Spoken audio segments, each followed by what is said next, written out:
Assalamualaikum warahmatullahi wabarakatuh.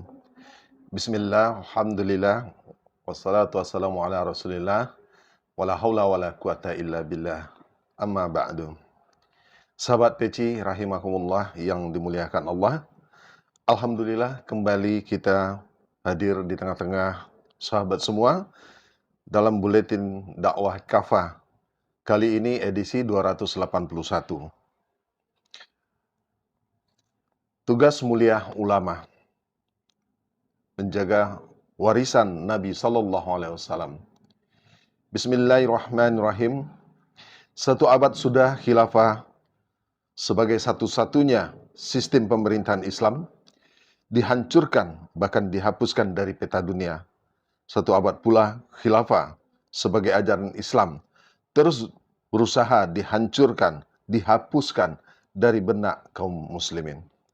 Khilafah resmi dibubarkan oleh Mustafa Kemal Atatürk, seorang Yahudi keturunan Dunamah, tanggal 3 Maret 1924, 27 Rajab 1342, persis satu abad lalu. Pembubaran khilafah, yakni Khilafah Utsmaniyah oleh Mustafa Kemal, didukung penuh oleh Inggris sebagai negara penjajah garda terdepan saat itu. Bahkan Inggrislah sutradara di balik pembubaran khilafah. Pasalnya, penghapusan sistem khilafah merupakan salah satu syarat yang diajukan Inggris agar kekuasaan Mustafa Kemal Atatürk atas negara Turki diakui. Syarat lain antara lain Mustafa Kemal harus segera memproklamasikan Turki sebagai negara sekuler. Muhammad Syarif dalam kitab Tarikh al-Islam, jilid 8, halaman 233. Beberapa bulan setelah penghapusan sistem khilafah, pada tanggal 24 Juli 1924, kemerdekaan negara Turki sekuler secara resmi diakui dengan penandatanganan Traktat Lausanne. Ternyata, pengakuan terhadap kemerdekaan Turki ini ditentang oleh sekutu-sekutu Inggris.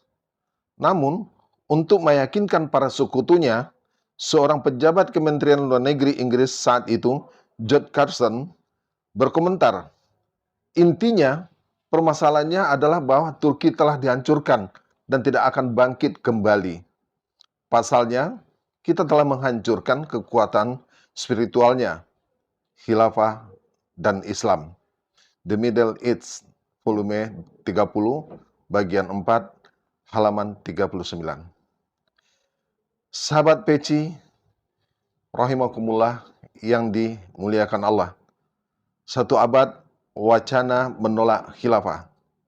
Setahun sejak khilafah dibubarkan, seorang ulama Al-Azhar, Ali Abdul Razik, menulis sebuah buku yang sangat kontroversial pada masanya. Pasalnya, di dalam buku tersebut Ali Abdul Razik dengan berani menolak kewajiban menegakkan khilafah yang telah disepakati oleh para ulama Ahlu Sunnah al-Jamaah. Bahkan dia menolak khilafah sebagai bagian dari ajaran Islam. Buku yang dimaksud berjudul Al-Islam wal Usnul al-Hukum yang terbit di Kairo, Mesir, tahun 1925. Karena sikapnya yang menolak khilafah, Ali Abdul Razik disidang oleh Majelis Ulama Besar Al-Azhar di bawah pimpinan Al-Azhar saat itu, yakni Syekh Muhammad Abdul Faq, dengan 24 anggota ulama Kop Ulama Al-Azhar. Para ulama itu secara ijma dan atau konsensus telah memecat Ali Abdul Razik dari Kop Ulama Al-Azhar. Ali Abdul Razik juga dipecat dari semua jabatan yang dia pegang di Al-Azhar.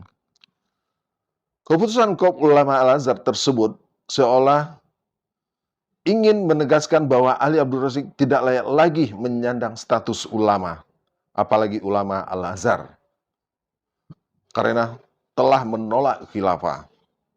Inilah keputusan yang benar. Boleh dikatakan, sejak Ali Abdul Razik lah wacana penolakan khilafah dimulai. Sayangnya, sejak itu wacana penolakan khilafah terus digaungkan di dunia Islam. Hari ini pun, setelah 1 abad lalu, justru makin banyak ulama termasuk yang mengklaim aswaja yang malah mengikuti jejak Abdul Razik. Sosok yang telah dipecat sebagai ulama tidak lama setelah penerbitan bukunya yang menolak khilafah. Sahabat peci rahimakumullah yang dimuliakan Allah, khilafah warisan Rasulullah Sallallahu Alaihi Wasallam.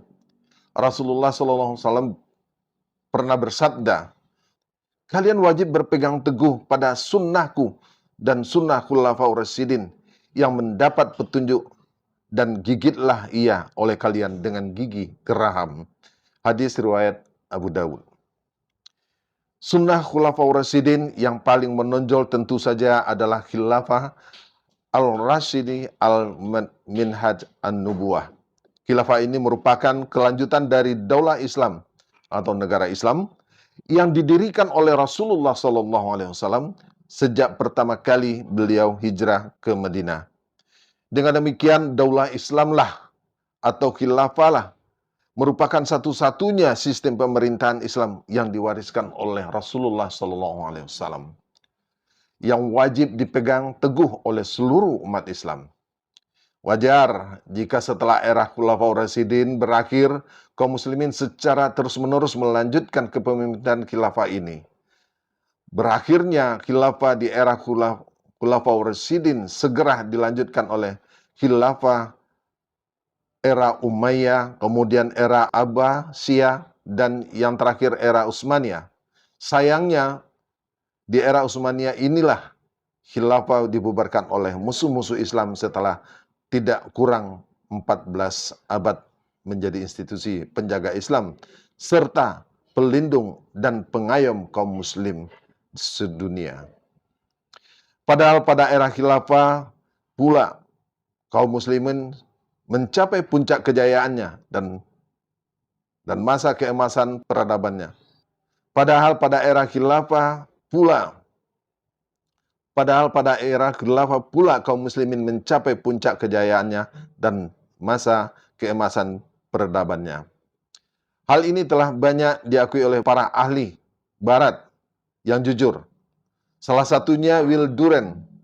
Ia berkata, para khalifah telah memberi keamanan kepada manusia hingga batas yang luar biasa besarnya bagi kehidupan dan usaha keras mereka. Para khalifah itu juga telah menyediakan berbagai peluang bagi siapapun yang membutuhkan serta memberikan kesejahteraan selama berabad-abad dalam keluasan wilayah, dan belum pernah tercatat dalam fenomena seperti itu setelah masa mereka.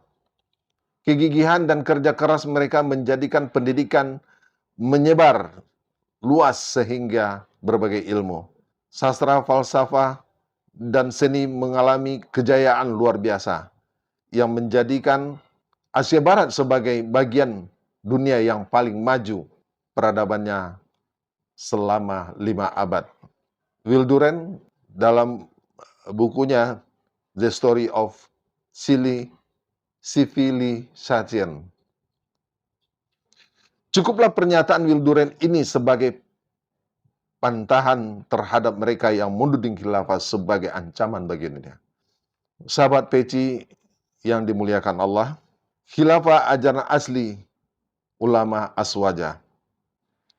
Para ulama ahlu sunnah wal jamaah aswaja sesungguhnya telah menegaskan bahwa mendirikan khilafah atau mengangkat khalifah untuk seluruh kaum muslim sedunia adalah wajib. Kewajiban ini merupakan ijma' sahabat, bahkan telah menjadi ijma' mayoritas ulama. Imam An-Nawawi, salah seorang ulama aswaja sekaligus ulama mutabar mazhab Syafi'i, di dalam kitabnya Syarh Sahih Muslim menegaskan, para ulama telah berjima bahwa wajib atas kaum muslim mengangkat seorang khalifah. Kewajiban ini didasarkan pada ketentuan syariah, bahkan didasarkan pada ketentuan akal. Adapun yang diriwayatkan dari Al-Asam bahwa mengangkat khalifah tidak wajib, juga dari yang lain dia bahwa mengangkat khilafah wajib berdasarkan akal, bukan berdasarkan syariah, maka pendapat keduanya adalah batil. An-Nawawi dalam kitab Syarh An-Nawawi ala Muslim, jilid 6 halaman 291. Pernyataan Imam An-Nawawi ini sekaligus merupakan pendapat asli ulama Aswajah tentang khalifah. Justru yang menolak kewajiban khalifah adalah Al-Asam dari kalangan Mu'tazilah. Disebut Al-Asam sebagaimana dinyatakan oleh Imam Al-Qurtubi karena dia tuli terhadap syariat. Lihat Al-Qurtubi, kitab Al-Jami' Al-Hakam Al-Quran, jilid 1 halaman 264. Alhasil, mereka yang menolak kewajiban khilafah jelas menyalahi ajaran ulama Aswajah. Mereka justru mengikuti pendapat Al-Asam yang tuli terhadap syariah. Sahabat PJ yang dimuliakan Allah, tugas mulia ulama. Allah Subhanahu wa Ta'ala berfirman, sesungguhnya yang paling takut kepada Allah di antaranya para hamba-hambanya adalah para ulama. Al-Quran surat ke-35 ayat 28. Nabi SAW juga bersabda, para ulama itu adalah pewaris para nabi. Hadis riwayat Abu Daud dan At-Tirmidzi. Jelas Allah Subhanahu wa Ta'ala dan Rasulnya telah memuliakan para ulama yang bertakwa, yang hanya takut kepadanya. Mereka inilah yang senantiasa berani menyatakan kebenaran dan tidak takut kepada siapapun selain kepada Allah Subhanahu wa Ta'ala.